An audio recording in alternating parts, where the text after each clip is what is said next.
So it's been quite a while since my last non-league transfers video. In the last one, which is episode 2 of the 1920 season, those transfers were up until the 28th of June. We're now late in July, so we've got a lot of transfers to make up in this video. Now, these transfers are not going to be every single transfer that's happened in non-league over the last few weeks. It is the most notable ones and the ones that, in my opinion, are the most interesting. First of all, this video is sponsored by OneFootball, which is a great way to stay up to date with loads of different news, transfers, scores, fixtures, all sorts of different things from across the football pyramid, not just in non-league, and in particular the National League. It's very useful, but also higher up in the pyramid in the Football League and Premier League, and also across Europe and across the world. So it's a great way to stay up to date with loads of different news, and I would recommend it. I do use it a lot. It has an average rating on App Store and Play Store of 4.7 and 4.8 on Apple and Android. So it's a very highly rated app with over 1 million people voting on each of those platforms. So if you haven't downloaded it yet, the link to download it will be in the top line of the description. But without any further ado, let's get straight into the transfers of players that have moved up to the Football League. And the first one is a player who was actually in the Football League and didn't really ever come down into non-league. It's Omar Swumney from Yeovil Town. He has signed for Colchester United, who are actually his hometown club. He signed for an undisclosed fee. Also going for an undisclosed fee is Charlie Carter, a promising midfielder from Chesterfield, who is left to sign for League 2 side Stevenage. Noah Smurden has left Gloucester City and signed for Exeter City for an undisclosed fee. Now, this transfer was actually paid for by the Exeter fans, and he's certainly very highly rated. Only around 18 years old, played a lot of football last season in the National League South. He's already been loaned out to Tiverton Town for the upcoming season.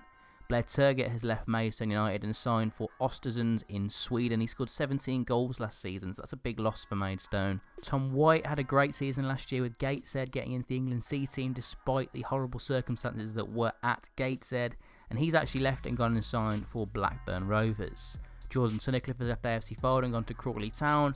Also leaving Fylde is Zane Francis Angle, who's gone to Accrington Stanley.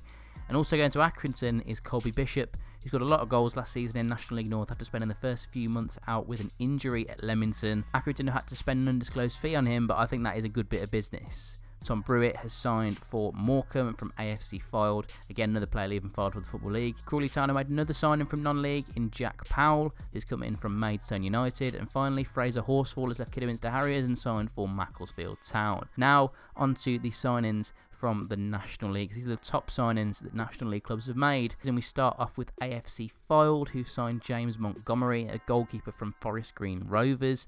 He's a superb goalkeeper, but he only played 25 games last season with Forest Green due to an injury, but he's impressed previously when he's been in non-league with the likes of Gateshead. Fylde have had to make a goalkeeping signing because Jay Lynch, their keeper from last year, still hasn't put pen to paper on a new contract. He's got a contract offer on the table, but he is looking for a move elsewhere, and Montgomery has come in to fill that void. Also signing is another James Cragen. He comes in from Dunfermline Athletic. Aldershot Town have signed Elaf Santos from Yeovil Town. And Byron Harrison's actually moved back to Barrow after being there for a couple of years up until 2018. He has returned to the club after a year at Barnet. Boreham Wood, in my opinion, have had a superb few weeks in the transfer market. Adam McDonald comes in from Aldershot Town, and the top one for me is Kabongo Shimanga, who comes in from Oxford City, and he's a superb striker. He scored around 30 goals in all competitions, probably the best signing at National League South level last season, if not in non-league overall for Oxford City. And yeah, they've lost him to Boreham Wood. I thought he could have gone a bit higher than Boreham Wood into the Football League, but regardless, that's a superb signing. Another good signing is Piero Mingoya from Accrington Stanley, only 5'3", but he's been an impressive player in the Football League over a number of years. He's a tricky wide player, and he comes in from Accrington Stanley. Tyrone Marsh won the National League with Macclesfield Town 2 years ago, and he has swapped Macclesfield to also sign for Boreham Wood. So they're getting some really good experienced players in there. In my opinion, Boreham Wood have made the best signings out of any team in this video. Let me know what you think. Has any other team made any better signings overall? Chesterfield has signed Anthony Spyrou from Norwich City on a season on loan. He was actually on loan with Wrexham for a bit last season. And Mark Ross has returned to Chorley after spending the last 2 years at Bradford Park Avenue.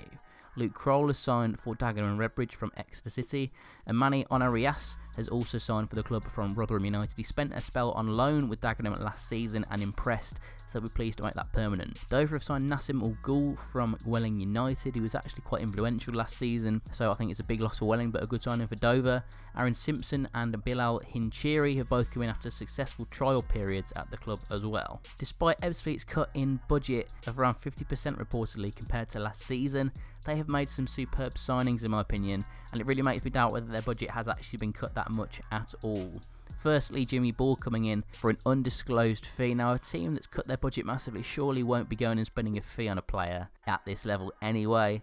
But I think he is a superb player for this level. He was great with Stockport County the season before last in the National League North, and that got him his move to Stevenage. Jamie Grimes is a very experienced defender, as well as John Goddard and Josh Umara, who've also got experience at this level.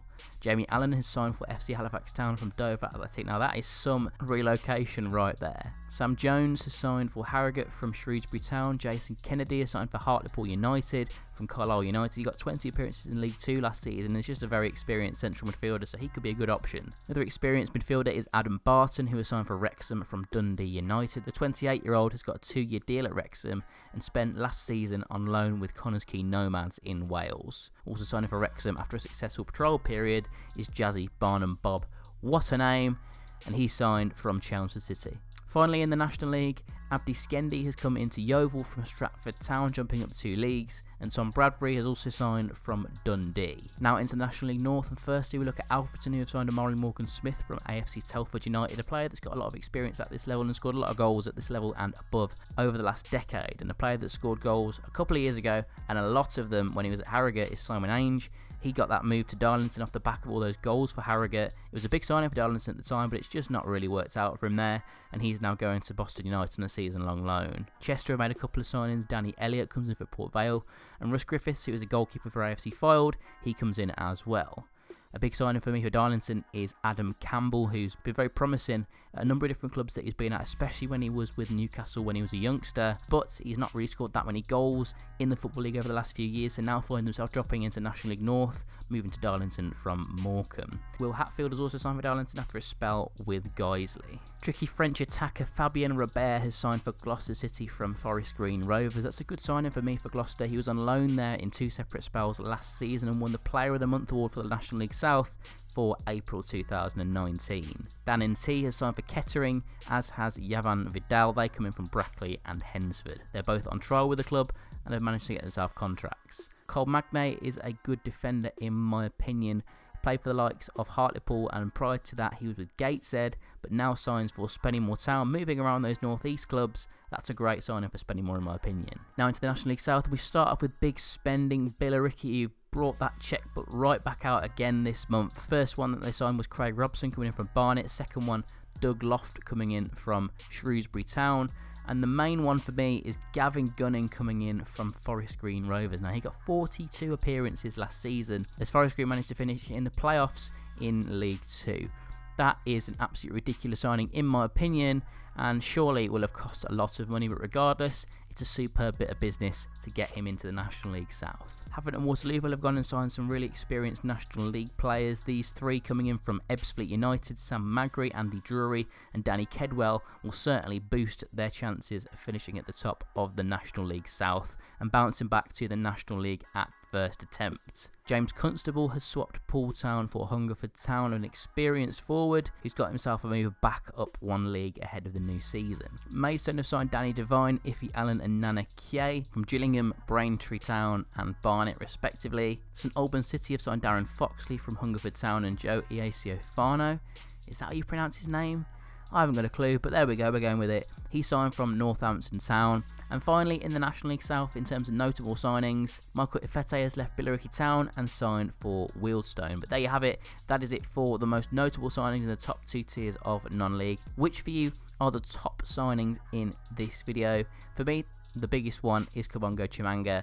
But what are your guys' thoughts? Let me know in the comment section down below. If you enjoyed this video, remember to hit that like button and click subscribe as well to stay up to date with all the latest videos coming from this channel, all related to non-league football over the next few weeks. We'll have loads of different content coming out, so yeah, make sure you stay tuned. And yeah, I hope to see you in the next video, and thanks for watching.